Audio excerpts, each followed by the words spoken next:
Sous haute sécurité, le Parlement tunisien ouvre ses portes après près de 2 ans de fermeture.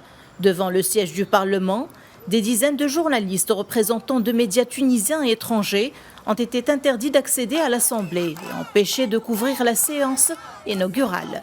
Seuls les journalistes de médias publics locaux ont été autorisés à accéder à l'hémicycle, sachant qu'il s'agit d'une première dans l'histoire du Parlement post-révolution. C'est un scandale d'État et nous tenons la présidence de la République la responsabilité de cette interdiction, puisque c'est la première structure responsable de cette mascarade. Interdire aux journalistes la couverture de l'ouverture du Parlement constitue un grave précédent qui confisque un droit garanti par la Constitution et la loi tunisienne.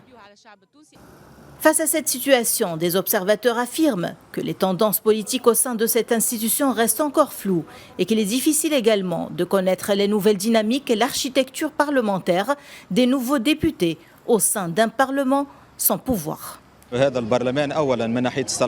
C'est un Parlement dépourvu de pouvoir politique. À l'intérieur de cette structure, on ne parle que de social ou d'économique. Même s'il y aura des discussions sur des questions économiques ou sociales, elles nécessitent l'approbation du Conseil régional qui n'a pas encore été créé. Donc, on peut dire que ce Parlement est dans un état de paralysie complète au niveau politique, économique et social. Un nouveau Parlement aux prérogatives très limitées, issu d'élections boudées et marqué par une abstention massive de près de 89%, a tenu sa première réunion.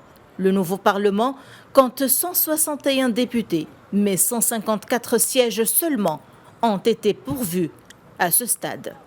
Une première session parlementaire sous un embargo médiatique. Le Parlement ferme ses portes aux journalistes pour la première fois depuis le renversement du régime de Ben Ali. Cette interdiction est devenue l'événement en cette journée spéciale Parlement. Depuis Tunis, Najwa Bécha pour Média.